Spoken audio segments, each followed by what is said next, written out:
Welcome back all. Thank you so much everyone for getting in touch and sharing your thoughts and opinions. It's hugely appreciated. The best place to do so, comment section below. And if you have a longer story, maybe with some pictures, you can email hi@tuesday@dobbs.com. Thank you for all of your input. I read all your emails, all of your comments every week. I'm so sorry I don't reply to all of them, but I promise you every single one I read through, every one that's sent in, I massively appreciate. All of you equally instrumental in me making these episodes on a weekly basis, so please don't stop. Let's begin. Oh, I'll start off. Apologies for my appalling pronunciation of some US places. Totally inexcusable. This is from Rick's Vering, and there were a few people that said this. With regards to me pronouncing Arkansas, well, that's wrong, Arkansas. It's Arkansas. Freddie, Arkansas. And also another one that you've got wrong, the Ozarks. It's not the Ozarks, it's the Ozarks. A flyover country said, my pronunciation was so iffy that YouTube actually had a button saying, do you want to translate this podcast into English under my post? So apologies. I should know better, because when I was growing up, they did a rerun of Wacky Races. And I remember so well the Arkansas Chugabug. That will mean nothing to a lot of you, but some of you will be nodding away. Penelope Pitstop, the Arkansas Chugabug. Dick Dastardly. God, I used to love that. Okay, let's get down to it. Thank you for that. Apologies. It's spelt Arkansas, and it's just been a long time since I've said it. There we go. Thank you all. Apologies. Let's start with... Oh, this is for next week's episode. This is from a German gentleman called Daniel over in Frankfurt. I would love to do a big part of next week's episode on this. Take a listen. I would love your thoughts and your recommendations on this. Freddie, and all listening and watching, any tips for a used touring bike? Okay, remember this checklist. A used touring bike with the following qualities: affordable, reliable, fuel injection, able to ride through/across Europe. I was thinking maybe early 2000s touring bikes, but I'm open to ideas. Daniel from Frankfurt. Okay, all of the above, but on top of that, I want to add one bit here, and this will become clear imminently in the podcast. I'm not looking for something here in the list that may be affordable on the used market, but actually is prone to gigantic bills. This has to be genuinely affordable and cheap to run, with no nasty surprises with regards to bills. A good, proper, semi-old school workhorse coming in around the early 2000s, but fuel injection. What do we have? Cannot wait to hear your thoughts. Please do share. Right, let's get down to something a little bit less pleasant. The chronic issues plaguing 1150 and 1200 BMWs. I wasn't going to do anything on this, but I had so many people messaging me about, what would you call it, a chronic issue, a catastrophic issue with this era of BMWs. Almost unfixable, this issue, it's so ridiculous. Take a listen to this. This may be genuinely useful if you have or are considering an 1150 or 1200. Some horror stories I've had here. Marvin Two Shoes. Marvin, you sound like an Italian gang member in the mafia. Marvin Two Shoes, I like that. The BMW 1150 goes very well until the ABS unit dies. Then you either mortgage your house to buy a new ABS unit, or you disable the unit and just have normal brakes. It's a headache either way. The R1200 and later are even worse. Own one like I do, you will find out. See, I always find it extra pertinent, and it has extra impact on the argument when the person writing in either owns or has owned the vehicle, and this is from a current owner. Next up, MFM. One of the reasons I finally gave up and parted with my wonderful K1200 GT BMW, those servo brakes are a pain to service and impossible to repair. Decided to sell it while they were still working. I'll do two more here, but my lord, I could have done so many.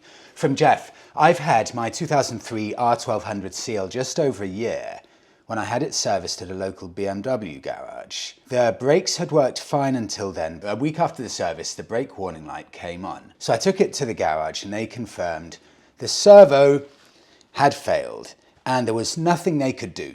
Bear in mind, BMW dealer, yep, so your server's failed and can't do anything about it. That's it. Now, the new servos, of course, they are not available anymore, and a used one costs from £1,500 sterling. That's just for the servo, not including fitting.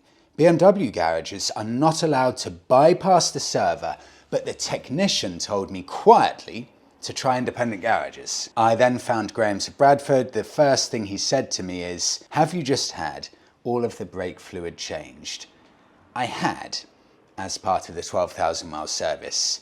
They work fine, usually, until this happens. You have the brake fluid changed. And final one I wrap up here from Evo T9B. Steer clear of the 1150 and 1200 boxes. They have inherent flaws. And this is from a bike technician. This is insanity.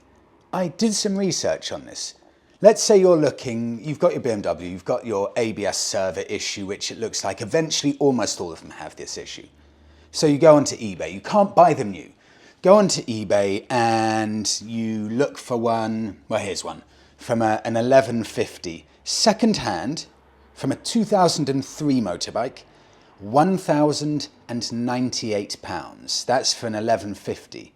There's another one here, £1,113 on eBay, and if you've got the 1200 model, there's one here on eBay for £1,125. That's not including you doing any of the fitting. Massive problem with this, and it is a massive problem, is that these are all over 20 years old. So the chances of you spending over £1,000 on one of these ridiculous little things, and then it breaking 3-6 months later, is so huge, I don't think I could stomach spending such a ridiculously astronomical amount of money on something that probably should never have even been fitted to a motorbike. Totally ridiculous to have something like this that could go wrong and cause such expense. Massive design flaw in my eyes. I've got some good news. There is one thing, and only one thing you can do if you own an 1150 or 1200 BMW. You can bypass the ABS. There are a few companies doing this, and I have found one such company, and it really is the only option you have. This company, for example, motorworks.co.uk in the UK, it's called a servo ABS removal unit. Still fairly expensive, but nothing compared to the issues you're going to have trying to replace the standard unit. £179. It's a little bit of metal in essence. Look, you could probably try fitting it yourself, but that's what you need. That will bypass it. It will mean you have no ABS at all. But it sounds like from everyone that is just a ridiculous, short-sighted design flaw from BMW, with no regard for longevity from BMWs at all and how owners can keep their vehicles for a long time. I hate stuff like that, which basically writes off a vehicle because of such a bad design. That is really disgraceful. I don't like that at all. On now to some brighter news. We're done with all of that. Kawasaki KLE Rally. Peak Rider says this: Kawasaki UK have released a teaser trailer for the new KLE Rally. This is a big deal on YouTube and their Facebook page. Very excited to see this release, which I might just have to purchase when it comes out, and it can join my original 1991 KLE 500 in the garage. Okay, so this is a bike, the KLE 500. There have been whispers about this bike for a very long time. It's been coming and going and heating up, the gossip, and then cooling down. But this is it. This bike, guaranteed pretty much, is coming. In fact, from what I've heard, EICMA show in Milan, November 2025, Kawasaki will do the big release of this bike. This is a bike, the KLE 500, that came out in 1991. And when you watch this teaser video, which gives away almost nothing, it's just got this dramatic music with a bike riding along the road, and I think maybe off-road. Then a bit pops up and it says, established in 1991, KLE. I'm really excited for this because the original one, dual sport bike, has a fantastic reputation for ruggedness, simplicity, reliability, and as tough as you like. And the fact that Kawasaki are going to be keeping this with, I think there, is it 451cc engine that's in a few other models, not going crazy here, just using what you've got to make it a well-proven platform to work with. I think that's the exact right angle to go down, and also just the tiny sneak peek bits. It looks really, really good. I'm very excited to see how this is. 1 month time, this will be released, or at least at EICMA. Now, another simple bike. Triumph's simple little adventurer from Tom, all the way over in New Zealand. Freddie I moved house and could no longer walk to work, so initially I considered getting a car. However, I cast my mind back to living in the UK and commuting in a car every day. I hated it. So I decided to get myself a new bike to commute on, but also a bike that offered something different to my current Triumph bobber. Okay, so welcome, Triumph Tiger 660 Sport. I'm amazed how great this bike is. Not only for daily riding to work and back, but also touring around New Zealand's South Island on a weekend. The 660cc engine, it's everything you need in a real world. Tom, in New Zealand. Tom, let's take a look at this. I've never properly considered this. It's the kind of bike I would actually quite like to try. So, Triumph Tiger 660 Sport, launched 2002, 80 horsepower, 660cc, triple engine, 206 kilos, and 8,999 pounds, brand new. This is all just bang on middle of the road. There is nothing remarkable here at all, but sometimes these are the most magical bikes, the proper workhorses. MCN Motorcycle News, they give it 5 out of 5 stars, and they say this about it. Nice sum up here. It's spacious, comfortable, agile and easy to manage, but can also be genuinely sporty too, with a front end that fills you with confidence. Tyres that grip beautifully and in all conditions, and powerful brakes. That's all on top of a tuneful 3-cylinder engine that's never short of grunt or excitement, but still friendly when you need it to be. Soak that all in. It sounds like a beautifully balanced motorbike. Bear in mind it's a fiver short of £9,000. And bear in mind it only came out in 2022. God, I've got a treat for you. I'm so sorry everyone else. This will only be a treat for the Brits because this is a very specific one here with an obscenely large amount of mileage considering it's only 3 years old. But listen to the bargain that you can get here. Someone grab this bike and tell me that you've bought it and send me a pic of it. All of the other Tiger Sport 660s start absolute minimum £4,600 for a written off bike, a bike that's been done and then repaired. This one is £1,300 cheaper than the next cheapest bike that's not a write-off. It's an insane deal, and you may be wondering, why can I get a second-hand Triumph Tiger Sport 664? Put your cup of tea down. £3,495. Take a look at this. I found it from a Kawasaki dealership in Batley, 170 miles away from me here, and it's got 59,000 miles on the clock. It's clocking up on average 20,000 miles a year. Every year, that's crazy. So it's got probably the biggest mileage you will ever see in 3 years on a brand new motorbike. So 3 years old, 60,000 miles.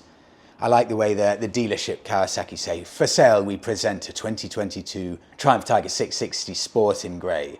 The bike has one owner from new and has covered 59,000 miles. Just gloss over the fact, don't explain why it's such high mileage. It's fine, nice and casual, 60,000 miles on the clock. I want to know what that person was doing for 60,000 miles.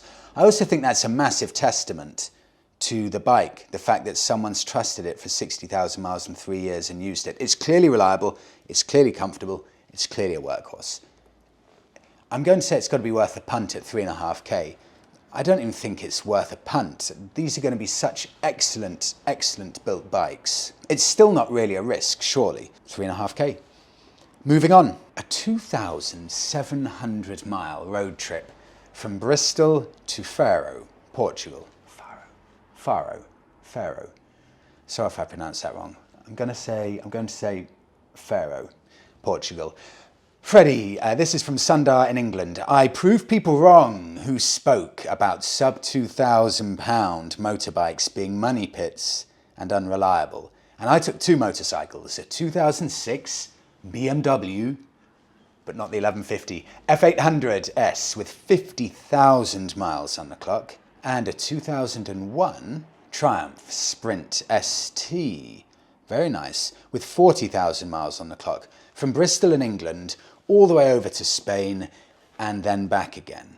No hiccups along the way at all, not in the heat nor in the dust. It was a slog and I would not recommend doing the distance that we did, but we needed to do it. My partner had just passed her test and wanted to show off her motorcycle to her granddad, who lives on the Spanish border of Spain and Portugal, right near Faro. So, like a sane partner, I suggested we ride over to him. Sandra, that's brilliant. Just seeing the bikes parked up there at the petrol station and stuff. There is nothing like, in Europe certainly, there is nothing like a Spanish road trip. I always think Spanish road trips are the closest thing that you get for us Europeans to a big American road trip. Some of the scenery in Spain is very like parts of California, places like that. That sounds absolutely fantastic. Did it on those 12 bikes, not even a hiccup. Sundar delighted to hear it. We move on, bike of the week. This is from Stuart. Can I just say before I start this, I'm so glad that I've put this, it sounds big-headed, that I have put this as bike of the week. It's a bike that, I don't know, I haven't given enough praise to, but just after reading about it, it sounds like motorcycling perfection, this bike. I'd be curious on your thoughts of this. Stuart certainly loves it. Freddie, I made a promise to myself that I'd buy a road bike, ride to the Nürburgring and tour Spain. Well, just days after buying my Yamaha MT-07, the news comes back that bikes are banned from the Nürburgring. Did anyone? Of course, some people knew that. I had no idea. Guess it's just way too dangerous. Okay, then I thought, at least we still have Spain. I can confirm I've just returned from a week thrashing round some of the best roads the Picos has to offer, and it didn't disappoint. Mile after mile, kilometre after kilometre after kilometre of smooth, twisty, cambered, empty tarmac. What an absolute delight. And I have to say, the MT was bloody perfect. Okay, the motorways were a bit of a drag, but they were avoided as much as I could. But for the low-down torque and the wide upright bars, the tight corners and being able to thrash it without silly speeds, it had me grinning ear to ear. So glad I did it, and a message for anyone thinking of doing it. Book the bloody ticket now and go. I'm not ashamed to say when I did return, a bit of emotion did pour out. Stuart. Let's take a look. Yamaha MT-07. I'll take a look specifically here at the Generation 1 bike. Can you believe it came out 11 years ago? 2014 launch year, all the way through to 2018 for the Generation 1. Listen to this for a perfect package. 700cc, 179 kilograms, 74 horsepower. Sounds just about right. MCN, again, we got another 5 out of 5 star bike. MCN rated 5 out of 5. I'm going to do a lot of MCN overview reading here because they sum up so many of the individual ingredients of this bike, and it demonstrates the magic of this bike, why it's so highly regarded. Listen to this. Hallelujah! The Yamaha MT-07 is proof that you don't need big power, expensive suspension, or fussy electronics to have fun. The Yamaha doesn't have traction control, doesn't have variable power maps or ride-by-wire throttle, and you know what? It's all the better for it. This is a simple motorcycle, and it's an inspired machine designed cleverly and built impeccably. It's one of a rare breed of machines in any class that mixes lightness with an easy-to-manage engine, making it smooth, fun, and easy to ride. The MT-07 doesn't even have traction control, but there is, if you want it, an ABS version which adds, this is fascinating in itself. So there's an ABS version that you can get on this bike, up to you if you get the ABS version. Guess how much weight the ABS version adds to the 179 kilos? I'll just give you a second there. I wouldn't have guessed it'd be that much. 3 kilos.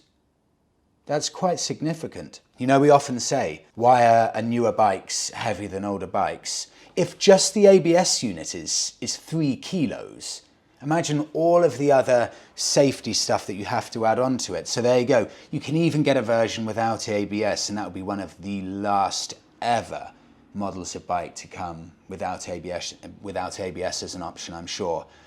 Just wrapping up here from MCN, we say the lack of riding aids is a breath of fresh air. I'm going to do one more bit here. Remember all that. That is as glowing as you can get. MCN clearly love this bike. The recipe is perfect. I then went back onto the archives. 2015, September, Bike Magazine. It says here, this is, bear in mind, just a year after the bike came out. Yamaha MT-07, brand new, 10 years ago. 5,485 pounds, 700 cc, 75 horsepower.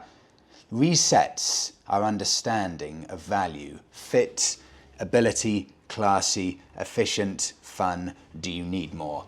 5 stars. So there, 10 years ago, it was 5,485 pounds. Brand new right now, 7,704 pounds. The biggest compliment, the best testament to how great this bike is, how highly regarded this is. Bear in mind, 11 years ago it came out. The price now, if you want one of these, one for £3,000 private, 40,000 miles, another one for £3,500. You're looking really £3,500 and up. That's just £2,000 cheaper than when it came out 11 years ago. And it's only about half the price of a brand new one, even today in 2025. These hold their value for such a simple bike phenomenally well. So bike of the week there, I'll give you this one, 40,000 miles on the clock. It's almost not the point in this because I wouldn't specifically say this is a bargain. This is just an excellent bike, so highly regarded with seemingly no big horror stories, no real niggles, that 11 years on, it's still highly regarded as a bike that anyone could trust and use just as you would a brand new bike. And that is the best compliment that you can possibly get. Yamaha MT-07, £3,000 and up. I'll wrap it up there. I hope you like the Bonneville. I gave myself room this time. In the background. Have a great week all.